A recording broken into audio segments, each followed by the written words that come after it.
Okay, but thank you so much. And it's such a pleasure to share this evening with many friends, friends that I've not seen for a while. And I'm delighted to see some of my very formative friends who shaped my thinking and who continue to play a very important role in my own journey as a Christian trying to make sense of my faith within the context where we live.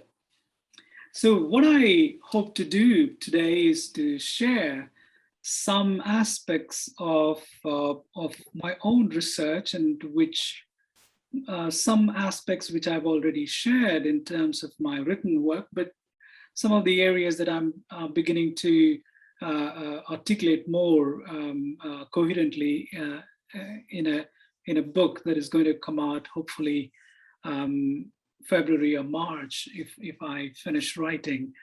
Um, so this challenge of sharing some of these ideas to our group, primarily to share and question some of the fundamental aspects of how we look at Jesus and what that means to us, and why that should matter to us as we look to the future of the church. So when this title was suggested, we very often look at only one particular face of Jesus, but there are multiple, numerous ways of looking and engaging with this Jesus. So let me start by sharing some of those aspects, and I don't want this presentation to be overtly a reading of a written paper. I rather just want to share some of the journeys that I've taken myself, and how those journeys have challenged my own conceptions of what Jesus Christ mean to me and to the people that I have encountered, and why that should be part of our own learning wherever we are and whatever we are involved in.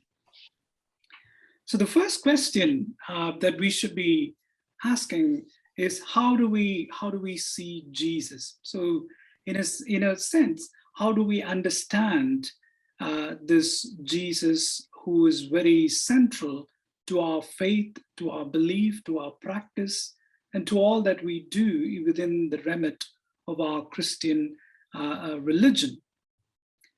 And of course, the image on your screen is very much the kind of normative Christian image that we have all grown up with.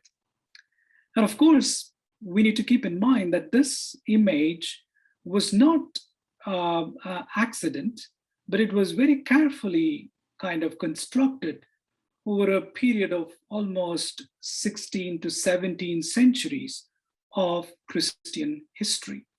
And that's very important to keep in mind that um, early church fathers, particularly the Cappadocian fathers, who kind of provided the seeds of fundamental understanding of Jesus Christ, began to shape this understanding. And of course, the image that you see in the screen right now is the most preeminent image that has been part of our own Christian thinking.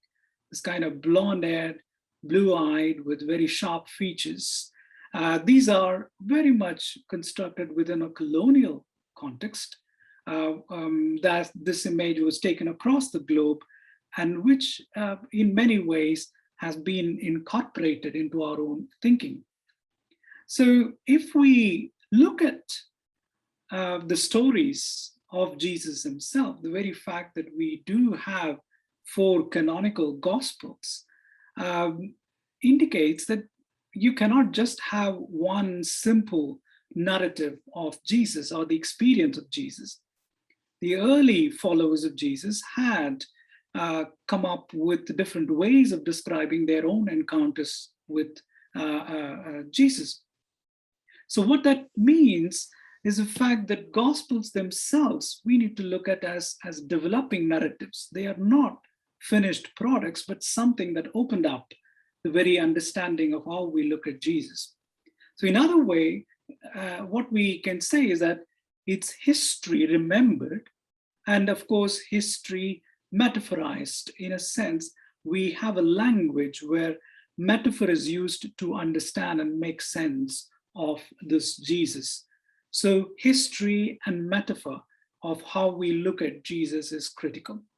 And of course, this is where we probably need to distinguish between the Jesus of Nazareth, a remarkable human being, and the risen living Christ who is one with God, the divine presence amongst ourselves. So the lens we look at Jesus Christ is of utmost importance. So this is where we are located, what is the place, the context, the culture, the language, all these different aspects play a very significant role in shaping how we look at Jesus. And of course, the worldview, in other words, the world within which we live needs to be seen as a macro lens. In other words, if you're familiar with the language of lenses, so there is one big lens which captures every aspect of our life. So it is impossible for us to be completely dislocated from where we are located. What that means is that the image that we have in front of us is somehow that was produced in a particular context, in a particular location, was taken across the globe and became a norm of what it means to be Jesus Christ. The reality is that we cannot escape the bodies we inhabit, who we are, where we are, because they determine how we look at things. So this is where the challenge of understanding Christologies, the study of Jesus Christ, becomes very central to our own exploration. So we here combine history and faith as aspects of our lived experience. So what I'm trying to share here is how do we recover the doctrine of incarnation? The incarnation, which we need to keep in mind, is always hybrid, is always located at the very center of Christian faith. Incarnation of Christ, the divine, the eternal Logos, or the Word of God, cannot be confined to a point in time and a culture 2,000 years ago, but it is a continuous event whereby the love of God for the entire universe risks of being born into human cultures in numerous ways and translates, negotiates with different cultures. So what I want to share with you is a journey that I've taken myself and how that has impacted what it means to know and understand Jesus. So for the rest of the time, what I want to do is principally show you images and then look at those images and how those images challenges us to hold on to the kind of image that is in front of you on the screen.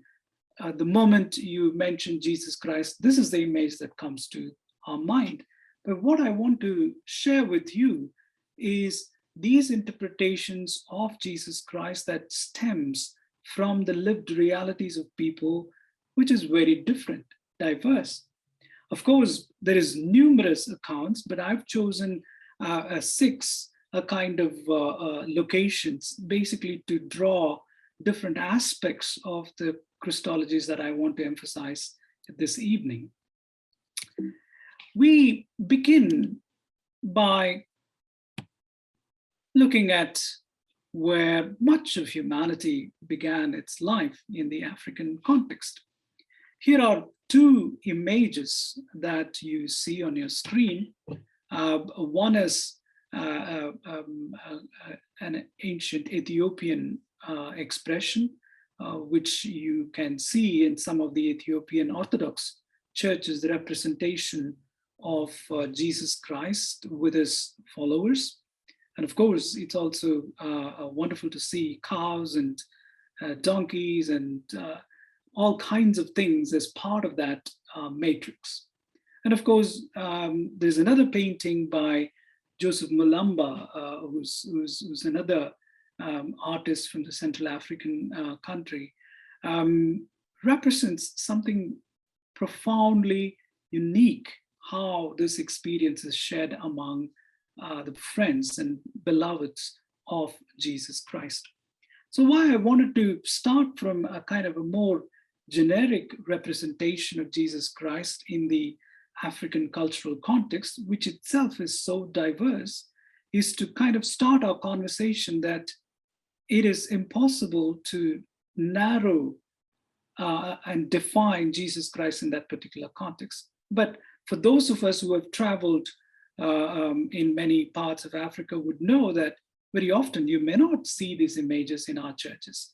You may not see these images because the prominent place will be reserved to the kind of European image that we saw in the beginning. And that's the image that has been projected as the norm.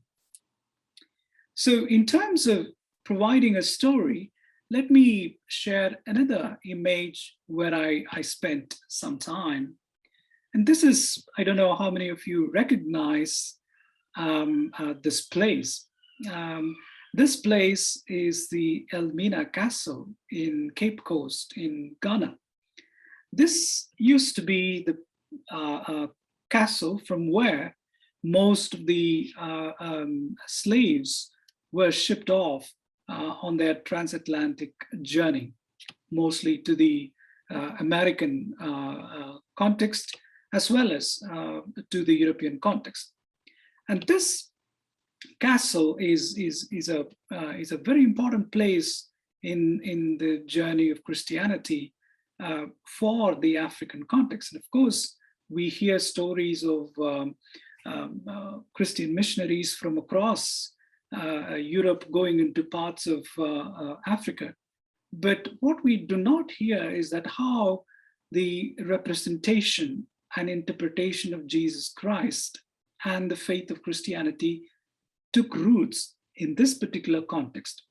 And one of the images that you see on your screen, it clearly says male slave dungeon. So that's the dungeon that leads into a place where the slaves were kept, particularly the male slaves. And across the castle, if you walk around, there are different locations where these slaves were kept in inhumane conditions. And on the right side, what you see is the image of Jesus, a crucifix that you will find in the castle. And it's also very interestingly kept in a chapel, which sits right above the dungeon that you see on your screen. So in the castle, above this dungeon, sits an Anglican chapel. What the chapel was doing was basically blessing all the work of the slave traders and blessing the ships that were sailing off from this castle across the transatlantic journey. And if you look carefully, this Jesus on the cross looks like a slave. He embodies the struggles, the pain, the hopelessness of the slaves who are being kept in that castle.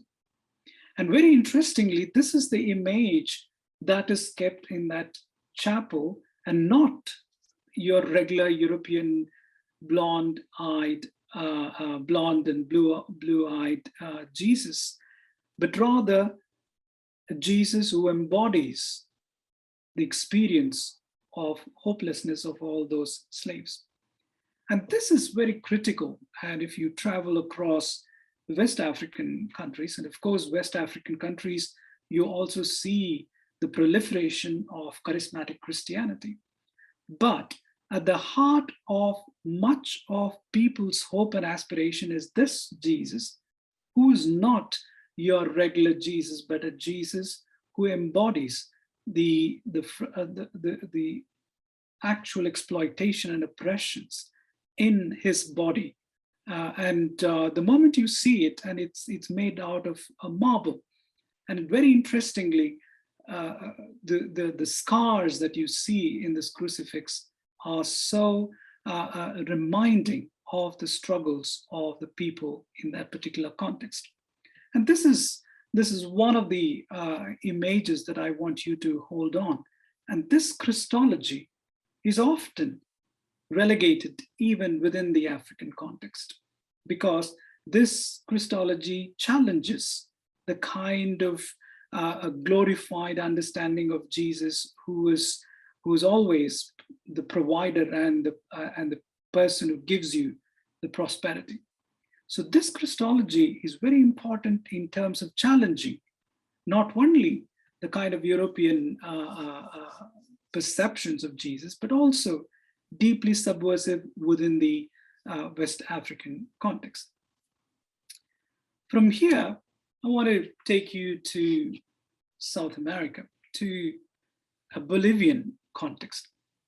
As you probably know, Bolivia is a very important nation in terms of indigenous communities. And here is an image of a Bolivian Christ. Very interestingly, the context of Bolivia is that it is a nation that was colonized by the Spanish, and by definition, almost 80% of Bolivians are Catholics, and almost 45% of the population are indigenous communities, and mostly they are of Aymara background. And the image that you see on the screen is the image of a Bolivian Christ as represented by one of the Bolivian artists. And very interestingly, this reminds so much of one of the deities of the Aymara culture, known as Panchamama. And what this image and the shawl and the way this Christ is portrayed captures the experience of the indigenous communities in Bolivian context. Why this is important? Because when the Catholics came alongside the colonizers, particularly the Spanish colonial power, much of the indigenous communities were decimated, not only as a community, but all their religious practices and everything was completely decimated. And what has happened is that much of the conflict between indigenous communities and the settler communities has taken on a very interesting expression in terms of much of the settler communities identified themselves as Catholics with a very Spanish-looking Jesus Christ, but much of the indigenous communities, which has become very much part and parcel of this journey, to take on this indigenous representation. And very interestingly, this came into to the political context when Evo Morales, the then president and indigenous himself, presented a crucifix. And some of you might be able to recognize that it's a crucifix of a sickle and a hammer to Pope Francis. And of course, that was a deeply subversive and challenging act in this context, where Evo Morales was pretty much taking on the kind of liberation theology's critique and giving it to the head of a Catholic church, who are seen as the local immediate oppressor in that particular context. And much of these images is built around the indigenous representation of the Bolivian community. And the Aymara Christians have come up in the recent times, mobilizing around this representation to resist the kind of continuing colonization of Christian faith in the Bolivian context. And very interestingly, this is beginning to have an impact across the South American context. The next journey that I want you to take with me is to China. And of course, again, here are a representation of two particular images of Jesus Christ, of one by Hukun and another one by Lu Hongnian.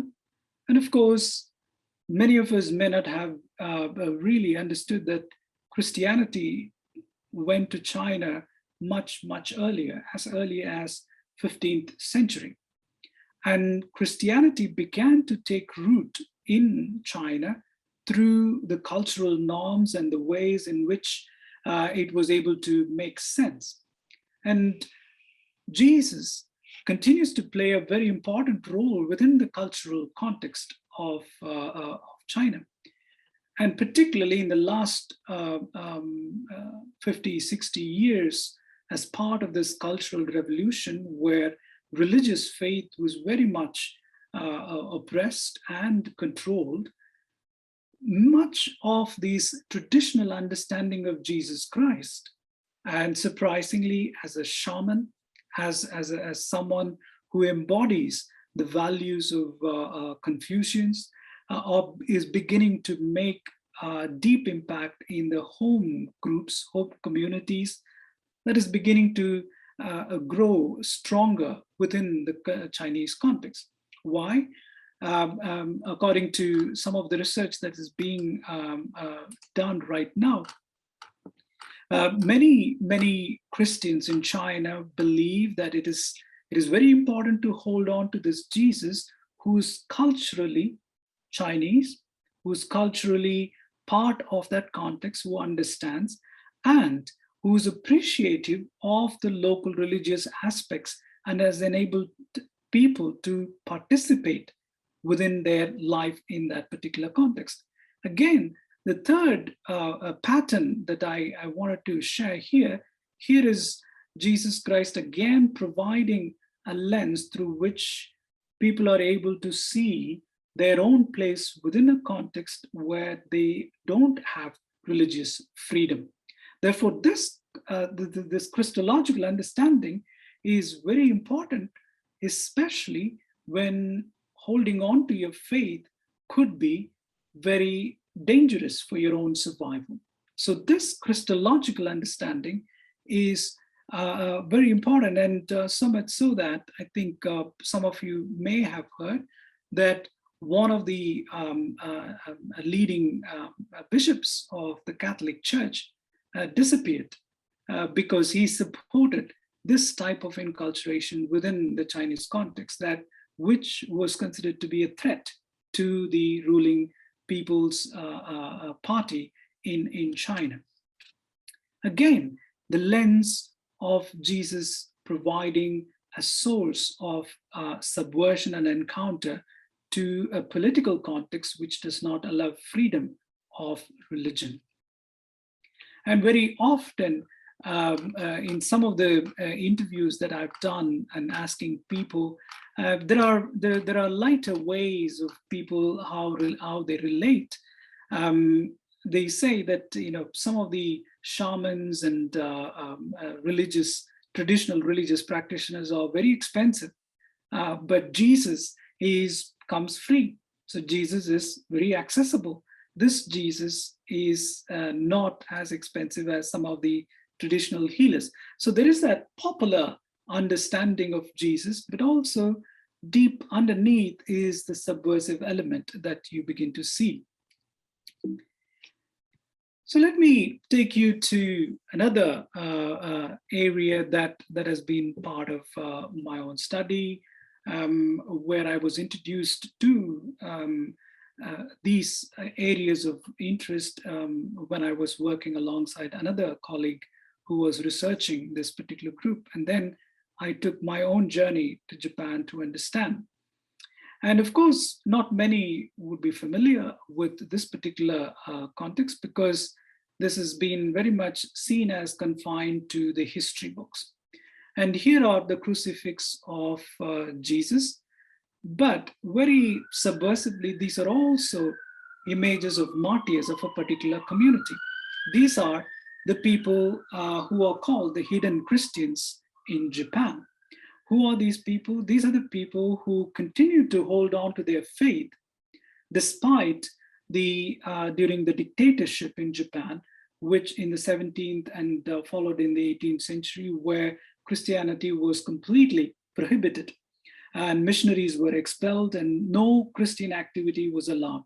But it was during this time Christianity was kept alive by people who were faithful to their beliefs in Jesus Christ. But there were very interesting stories, and very interesting stories are that many of these people were literally underground. They built kind of Buddhist temples on the surface level, but underground they built churches. And this is what you will find, these kind of representations of Jesus Christ underground, where people would worship Jesus Christ underground and then come up and pretend that they are worshiping a Buddha. So this Jesus Christ, who was representing the martyrs who gave their life for preserving this particular context, began to take its own historical roots within the Japanese context. And of course, you fast forward it, and this is where my current interest begins to converge. And within this historical journey, what you see is now there is a particular group of people who are called the Burakumin people in Japan. Burakumin people are kind of considered to be the lowest of the community in Japan. So they are almost kind of the untouchables within the Japanese context.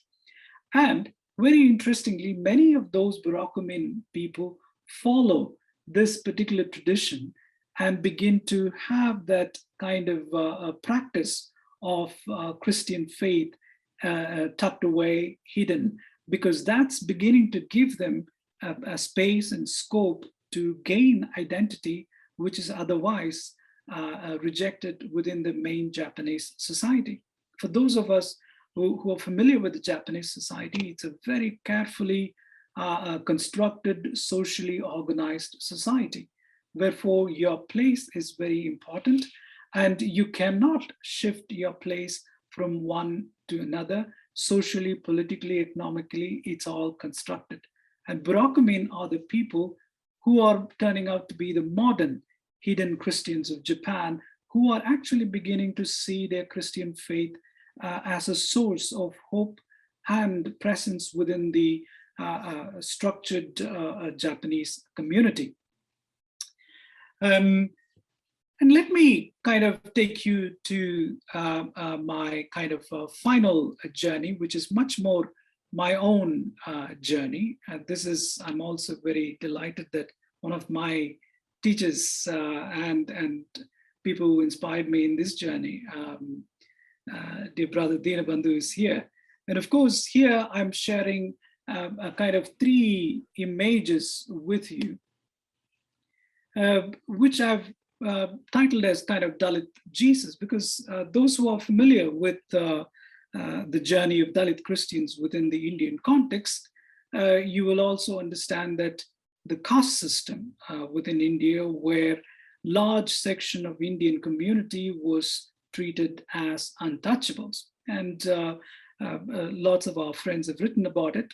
The very fact that you have close to 250 million people who are considered to be untouchables, polluting, and majority of them are very much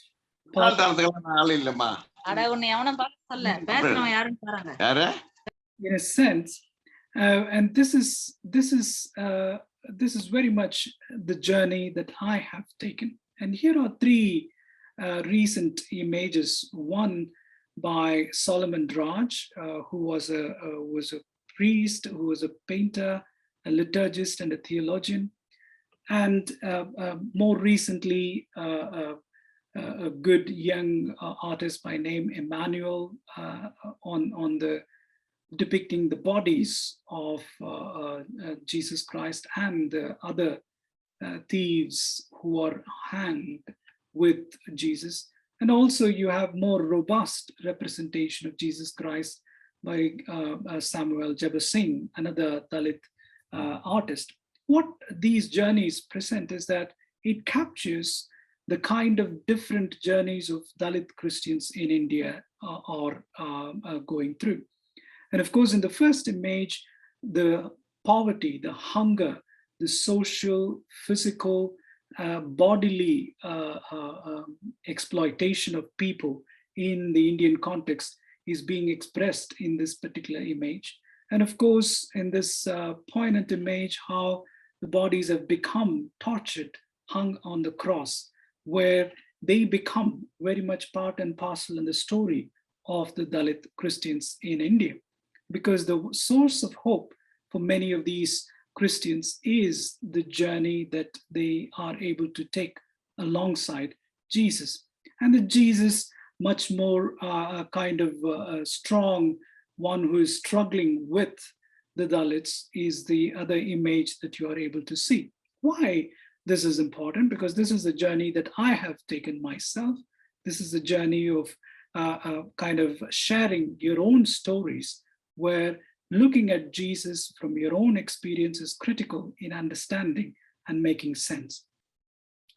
So bringing all these different images of Jesus, or the Christologies as I would like to call, we began with the African context, where looking at it through the experience of slave trade and being slaves, and how that Jesus Christ was represented.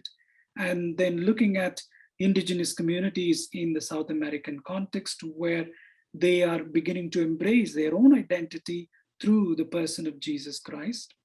And in the context of China, where they are able to look at the traditional way of looking at Jesus. And then in the Japanese context, where they are able to see and participate in the historical experience of another group of people who were persecuted for their own faith. And in the Dalit Jesus, we draw all that aspects together, where being part of who we are in this physical material body is of critical feature in terms of how we make sense of Jesus. So as part, just to conclude, let me finish with this image. Here is a very poignant cover of a little pamphlet from a little girl looking at image of a Jesus of different representations. And this little girl looking at that image, asking the question, I wonder who he is. The question that I want to leave with you, how do we recover the radical nature of incarnation from its prisons that we have allowed it to be kept? How can we reimagine the experience of Jesus Christ through the experiences of people, and that pushes us to think and challenge beyond the expected norms, the normative representations of Jesus Christ? So I'll stop there so that we can have a more time for conversation.